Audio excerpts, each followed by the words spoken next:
What is going on, guys? It is Jamie at 513 Fab. This is part 2 of our manifold series.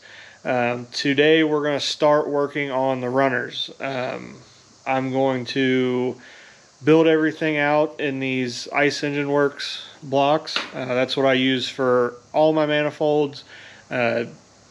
Basically, it just cuts down on 1, time, and 2, material. I'm not going to waste a bunch of material hoping I get every runner perfect. I can make it all with these, or make 1 or 2, build them out, build the other 2, and go from there. These are a little pricey.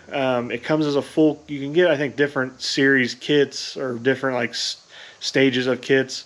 And I'll put a link down in the description for those. But this is the 1500 MP series. So this is for their 1.5" schedule, 10 and 40 pipe, as that's what you would use on your manifolds. You can get them in tube. You can get 3-inch. You can get all the different sizes. This is the only the set I have. It's the one I use the most. Eventually, I would like to get a 3-inch exhaust one. That way, when I build my exhaust, I'm not hoping it's going to work. I know every time it's gonna fit. So for now, I'm just going to set up a time lapse. We're going to start the process of building these blocks out and getting the runners laid out. I always, on these motors, I start with runner 4, as that is the tightest one to get to.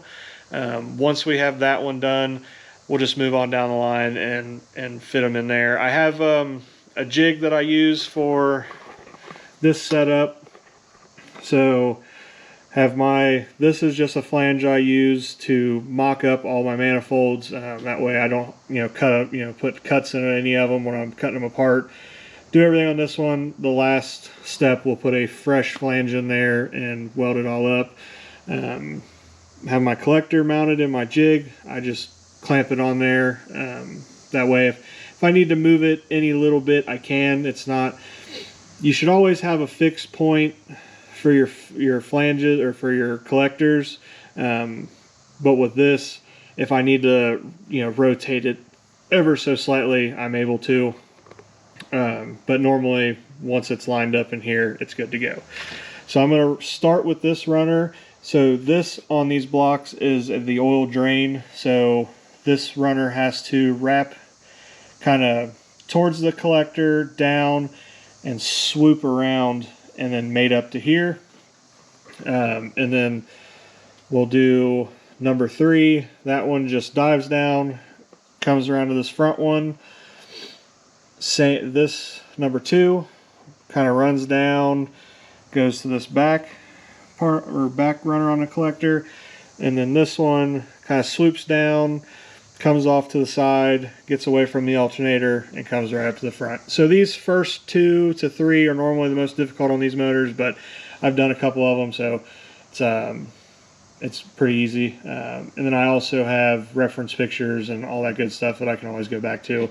So I'm going to go ahead and build these blocks out to my cut list, make sure everything fits correctly, and then we'll go on to the next step of actually cutting some material and showing you the jigs and fixtures I use for that.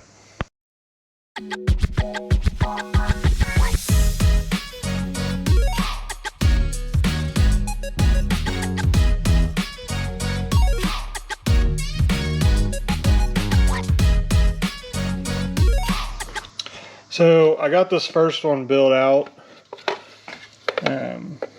And this took maybe, 5 minutes.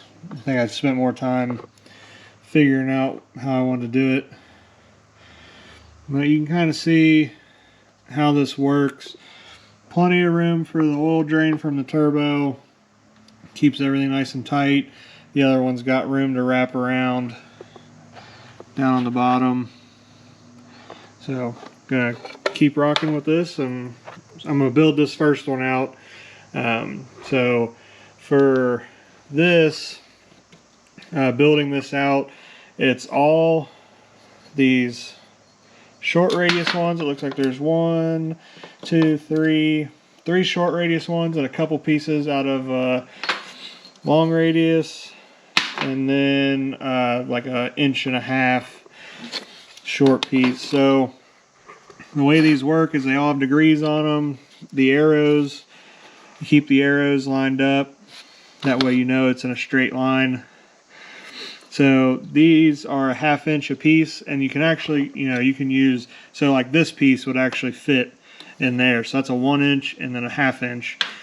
And then like if you're doing a really long runner, you can stack them together, but all these are short. So 1.5 inches here. I know I have a 90 here, and then I have an 1.5 inch 30 degree right there. So I know that's a short radius bend, and I'll use this little fixture in the bandsaw, and I'll have a, so this thing opens up. I'll set this up real quick.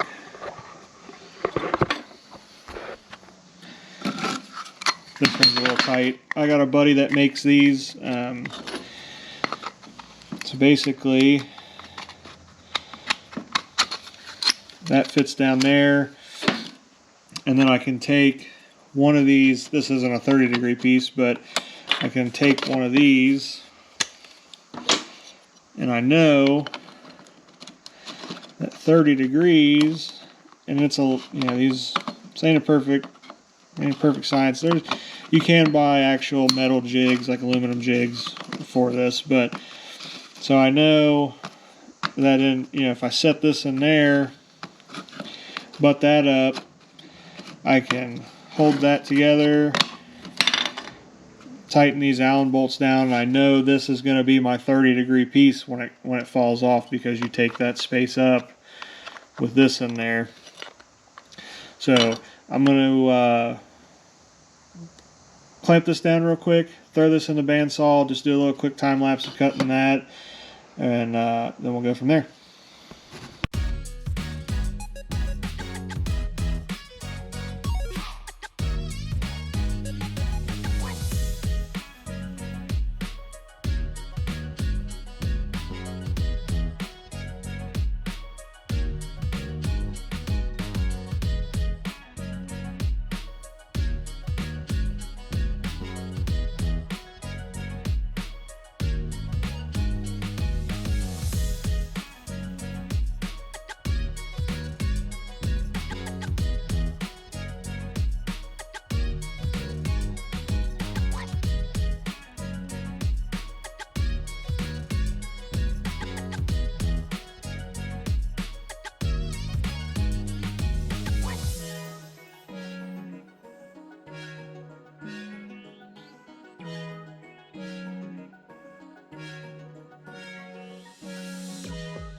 And we have 2 runners done. 4 and 3 are completely done and ready to go for final welding.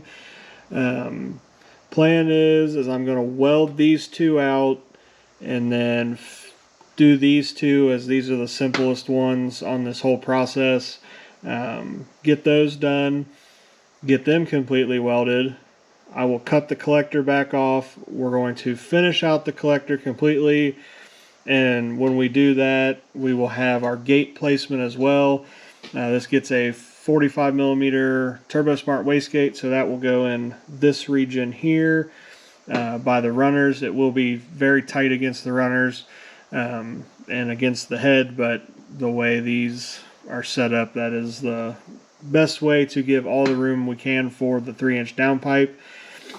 Other than that, we are ready to go for these to be welded out, and then once those are fully welded, I'll move to these 2, and then that will probably be the end of this video, and then we'll go into finishing out the collector, doing the dump tube and the wastegate placement, all that good stuff.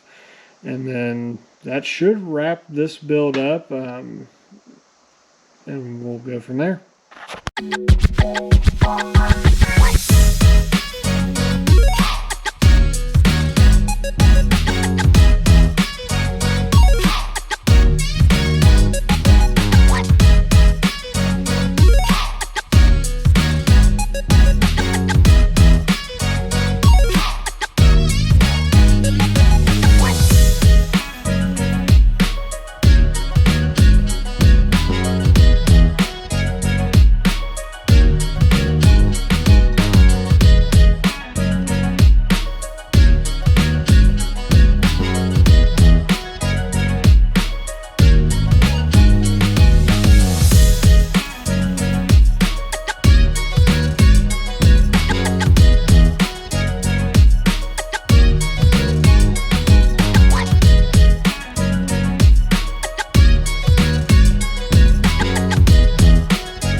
And that is going to finish this video up. So we got all the runners, or the 2 runners, fully welded. I'm going to take time, finish the other 2 up, and then in the next video we will do gate placement, finish out the collector 100%. I'm going to finish weld the collector to the manifold, and then head flange, and that will be completely done the next one. I might not film all of it, but I'm going to get everything as far as I can. And then in the next video, we'll do gate placement, downpipe, dump tube, and then this one will be ready to go out the door. So that is it for this one. Check out the first video of doing the collector, and then the next one will be up here in the next couple days. You guys have a good one.